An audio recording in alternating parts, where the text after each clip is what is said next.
Hello and welcome all to Ellis Analysis. I'm Jack Ellis, and from the tone of my past few videos, you might think that I'm becoming the sort of political channel, but I'm not doing that at all.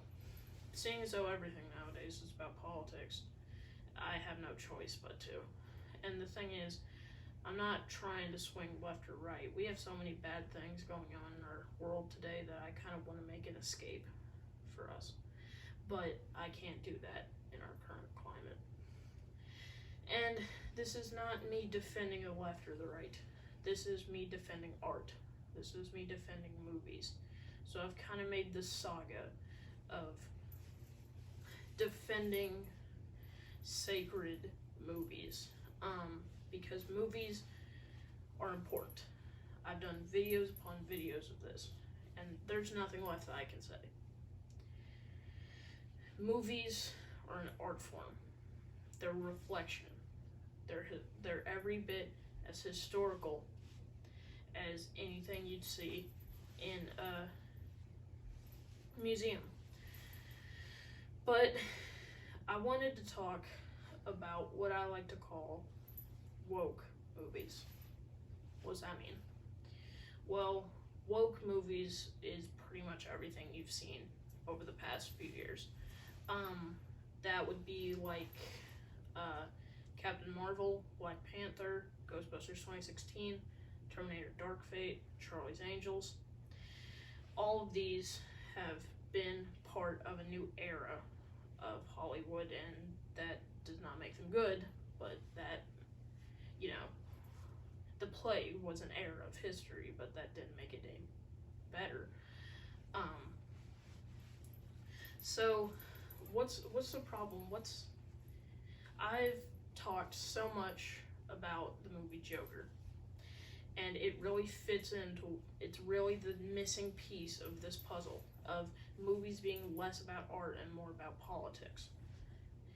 Because there was so much controversy going into this movie, people scared of mass violence because it made you sympathetic of a murderer, a villain. But really, that wasn't about violence at all. You see a John Wick movie or a Marvel movie, and they kill 100 times the amount of deaths in that movie. What it was really about was that critics, the media, they needed this movie to fail because it put up a mirror to society and showed that monsters aren't born, they're made. And unless we can do something to help it, we're not part of the solution, we're part of the problem. And all of this, and it had to do in some part with the Aurora shooting, which was the last Batman movie, not including Batman v Superman and Justice League, that came out, where there was a mass shooting in Aurora, Colorado. And my deepest condolences to the family. That was a horrendous tragedy. But that's what got the military involved. And in case that happened again, it's weird and it's ironic that the Joker was so scared of violence and nothing happened, but there was machete fights opening night of Frozen 2. The media doesn't like to talk about that, though. But, so this movie has gotten a lot of hate, especially when it was the most nominated movie for all the Oscars, and rightfully so. And then SNL did the skit, and this is the next chapter of our video talking about this, because I recently saw this, about how Joker was about white male rage. Never mind that the person who did this skit actually had old racist tweets. Don't pay attention to that.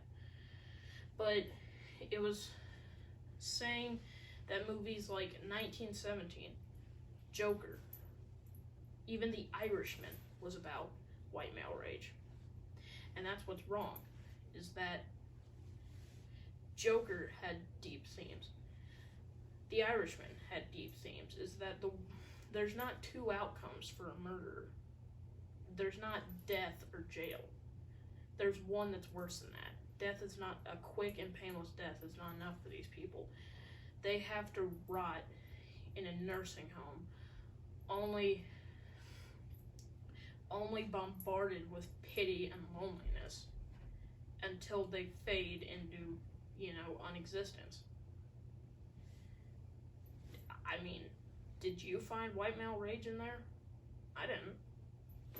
And they say that 1917 was racist because it was about World War I, which was started by white male rage.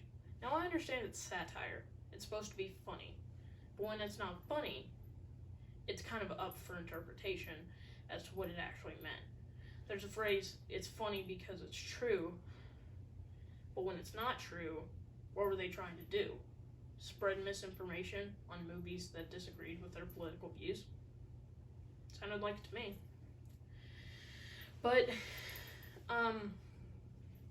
this kind of brings up the preponderance of these woke movies, because what else are you gonna go see? Marvel movies? They're over. So, it's a weird catch-22. If you don't see them, people say, how can you not like it if you've never seen it? If you do see it and you say you didn't like it, oh, it's because you're an istophobe.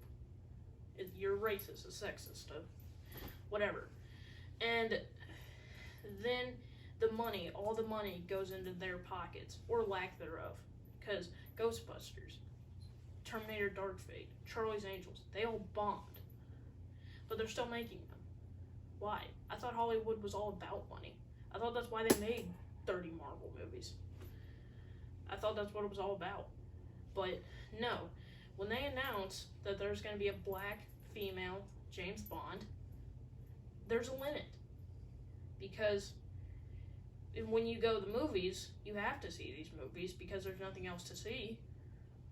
Because movies like Joker or The Irishman are apparently, the Citizen Kane of alt-right. I don't know. So these are all you have to see. And what are you going to do? Stay at home, watch a movie you've seen before? Those racist, sexist movies of the past? And so we've all been duped, is essentially what it is.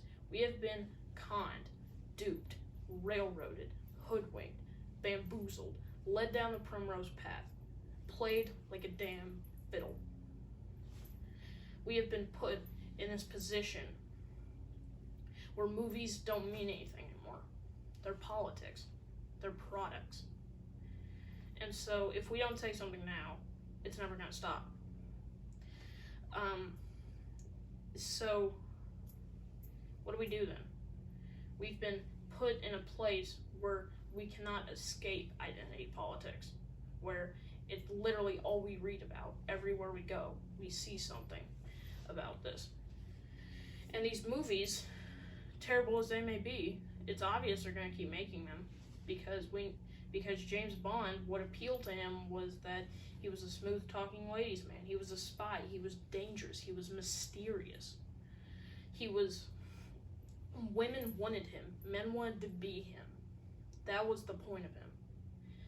But no, he has to be down and defeated and give his position to a more broad demographic. And that may sound racist, but I mean, what doesn't anymore? So these movies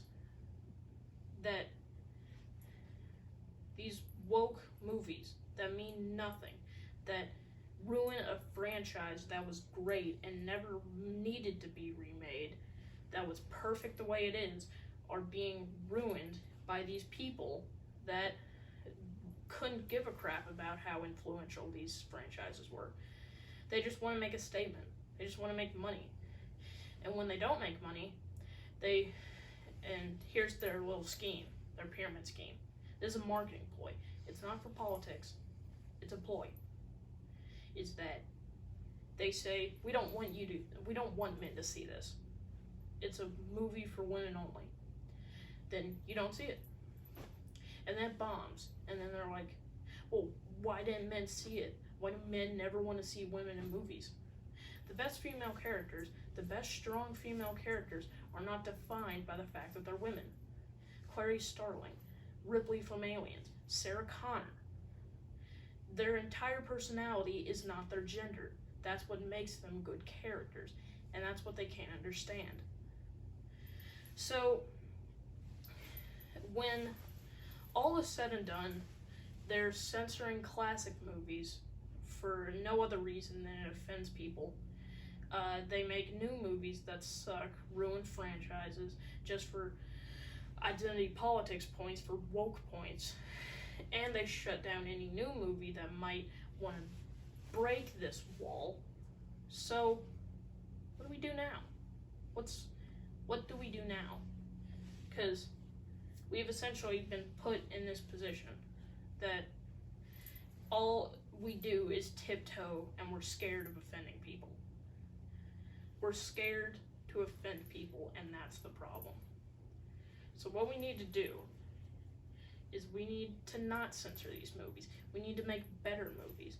We need to make movies that are not defined by identity politics. And that's really as easy as it is.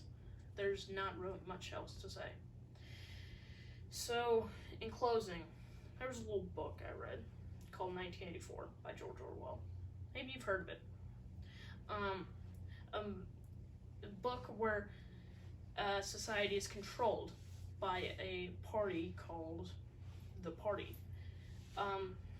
To paraphrase, all the streets renamed, all the statues torn down, all the historical documents falsified or destroyed, all the books rewritten, all the arts repainted, nothing but a meaningless existence where the party is always right. Who does that sound like? There's a part where he gets caught, where the main character, Winston, gets caught by the thought police. Who does that sound like? You can't even think to go against these people. Who does that sound like? So, in closing, these movies aren't going away. It's clear. So, if we don't speak up now, if we don't say what we actually want, we want good, well-made movies that are works of art. If we don't fight back now, we might not get another chance to. I'm Jack Ellis, Ellis Analysis.